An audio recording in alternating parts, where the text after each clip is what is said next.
अस्सलाम वालेकुम। आप सब लोग कैसे हैं? उम्मीद है सब अच्छे होंगे। इस वीडियो में हम उर्दू पैराग्राफ की ट्रांसलेशन करेंगे। एक पैराग्राफ हमने लिया है, छोटा सा पैराग्राफ है, इसको हम ट्रांसलेट करेंगे। एक एक सेंटेंस लेते जाएंगे, इसके वर्ड्स मीनिंग देखेंगे और इस कौन सा टेंस इस्तेमाल हुआ है, किस तरह से हम इसको बना सकते हैं। So let's begin.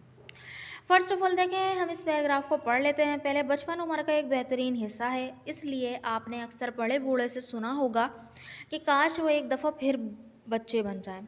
शायद इसकी वजह यह है कि हम जवानी और बुढ़ापे की जिम्मेदारियों से घबराते हैं। बचपन में कोई जिम्मेदारी नहीं होती, इस वजह से कोई गम भी नहीं होता। बच्चा दिन भर खेलता है, उसके वालिदैन उससे मोहब्बत करते हैं, अच्छा खिलाते हैं, उम्दा लिबास ख़रीद कर देते हैं। अगर बच्चे को कीमती कपड़े और खिलौने ना भी मिलें तो इसकी परवाह नहीं करता, इसलिए ज़िंदगी इसको देख खिलौना है। तो इस पैराग्राफ को हम, छोटा सा पैराग्राफ है, इसको ट्रांसलेट करने वाले हैं। So let's begin. First of all देखिए, फर्स्ट हमारा जो सेंटेंस है वो है बचपन उम्र का एक बेहतरीन हिस्सा है।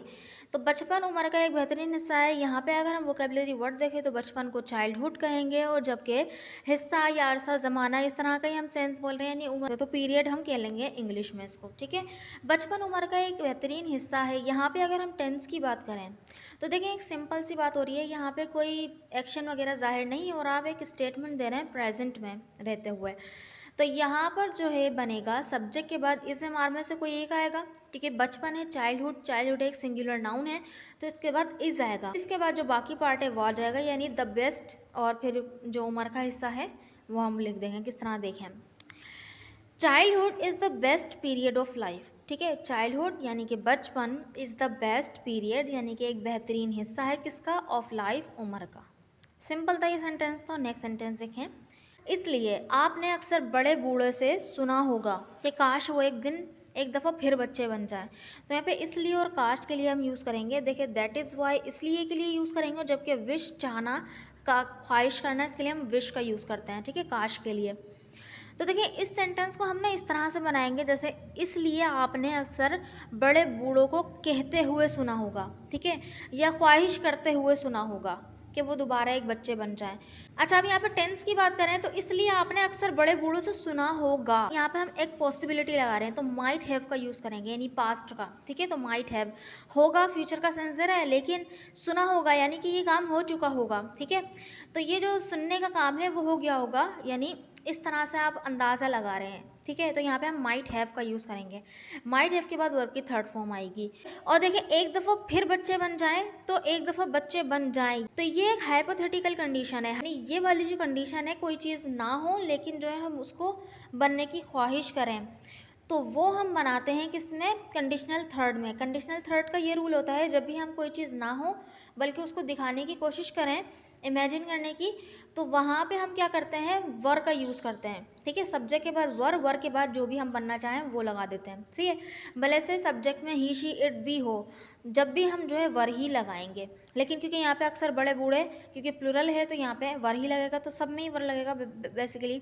देखें, दैट इज़ वाई, इसीलिए, यू माइट हैव हर्ड यानी आपने सुना होगा, किसको? Most of the old man wishing, किसको क्या करते हुए? Most of the old man यानी अक्सर बड़े बूढ़ों को क्या करते हुए सुना होगा? विशिंग यानी ख्वाहिश करते हुए सुना होगा, या काश का आप नेमुल बदल देख लें। ठीक है, विशिंग, ख्वाहिश करते हुए सुना होगा, दैट के दे वर चिल्ड्रन अगेन यानी कि वो दोबारा से बच्चे बन जाएं। अच्छा, यहाँ पे हमने जो है बन जाने का सेंस नहीं लिया, बल्कि हो जाने का सेंस लिया, यानी कि काश के बच्चे होते, इस तरह का। या आप यहाँ पे कुड बी का भी यूज़ कर सकते हैं कि काश हम बच्चे बन सकते। ठीक है, तो आप ये भी बोल सकते थे कि that is why you might have heard most of the old man wishing that they could be children again. तो कुड बी भी लगा सकते हैं और वर का यूज़ भी कर सकते हैं, लेकिन यहाँ पे हम सेंस लेंगे, बल्कि वर्ड टू वर्ड ट्रांसलेट नहीं करेंगे।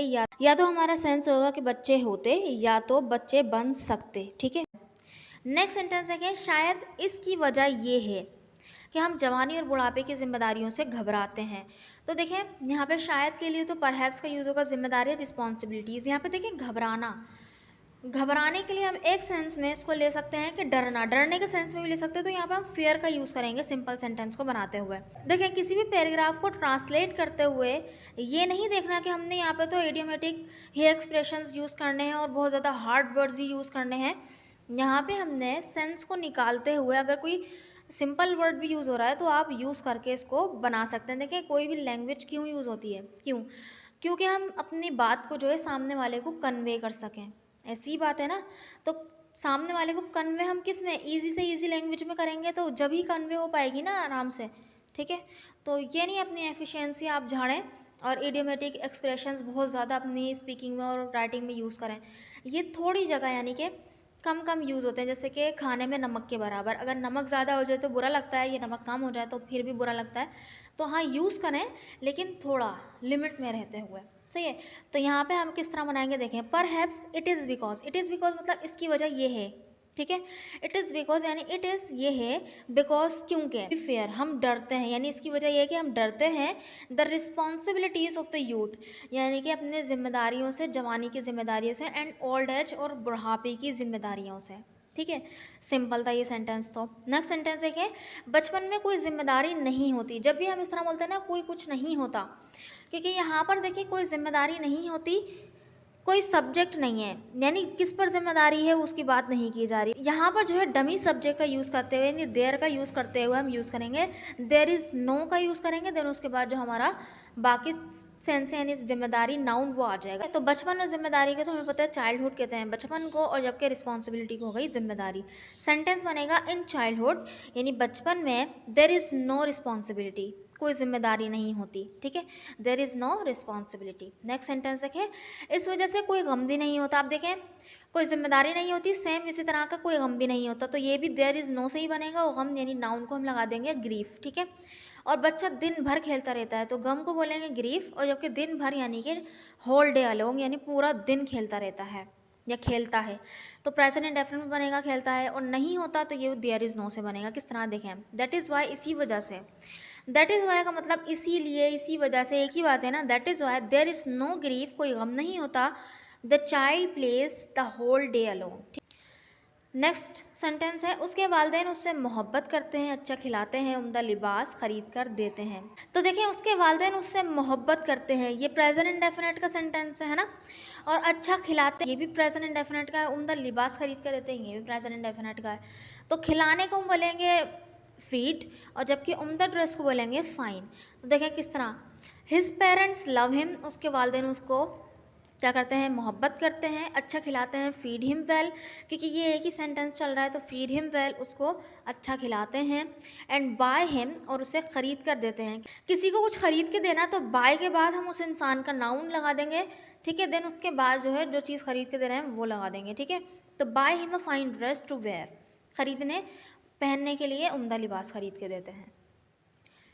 नेक्स्ट हमारा जो सेंटेंस ये है, अगर बच्चे को कीमती कपड़े और खिलौने ना भी मिलें तो वो इसकी परवाह नहीं करता, यानी अगर उसको ना भी मिले तो वो परवाह नहीं करता। अच्छा ये जो सेंटेंस है ये भी कंडीशनल सेंटेंस है, लेकिन टाइप 0 का, जिसमें कोई कंडीशन ही नहीं है, यानी कि अगर उसको कपड़े ना मिले तो ये तय है कि उसको कोई परवाह नहीं होती। तो बनेगा यहाँ पे कॉस्टली, महंगे या कीमती को बोलेंगे कॉस्टली, जबकि परवाह करना केयर फॉर का यूज़ करेंगे। किस तरह देखें, if the child doesn't find costly clothes and toys, यानी कि अगर बच्चे को कपड़े और कीमती खिलौने ना मिले, he does not care for it, वो उसकी परवाह नहीं करता। तो दोनों ही प्रेजेंट इंडेफिनिट में बनता है जब कंडीशनल टाइप 0 की बात होती है। अब लास्ट सेंटेंस का ये है, उसके लिए ज़िंदगी अज़खुद एक खिलौना है, उसके लिए ज़िंदगी अज़खुद एक खिलौना है।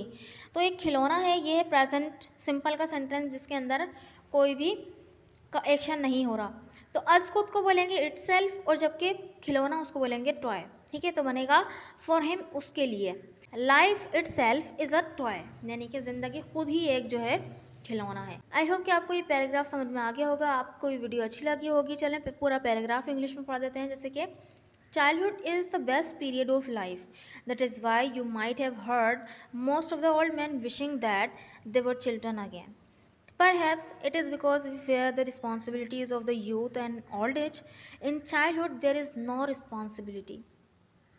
That is why there is no grief. The child plays the whole day long. His parents love him, feed him well, and buy him a fine dress to wear. If the child does not find costly clothes and toys, he does not care for it. For him, life itself is a toy. I hope कि आपको ये paragraph समझ में आ गया होगा। कोई भी word जो आपको अच्छा लगा इसमें से लेकर आप जो है एक सेंटेंस बना के कमेंट बॉक्स में ज़रूर लिखिएगा, ताकि मुझे पता चले कि आपने वीडियो पूरी देखी है। Thank you so much. और अगर हमारी आप बुक बाय करना चाहते हैं, हमारे पास बेसिकली 2 बुक्स हैं। ये PDF बुक्स हैं जो कि आपको व्हाट्सएप पर ही सेंड की जाएंगी। इस व्हाट्सएप नंबर पर मुझे व्हाट्सएप कर सकते हैं। हमारे पास 2 बुक्स हैं, एक स्ट्रक्चर की बुक है जिसकी प्राइस है 250, और जबकि हमारी एक वोकेबलरी बुक है जिसकी प्राइस है 300। Thank you so much.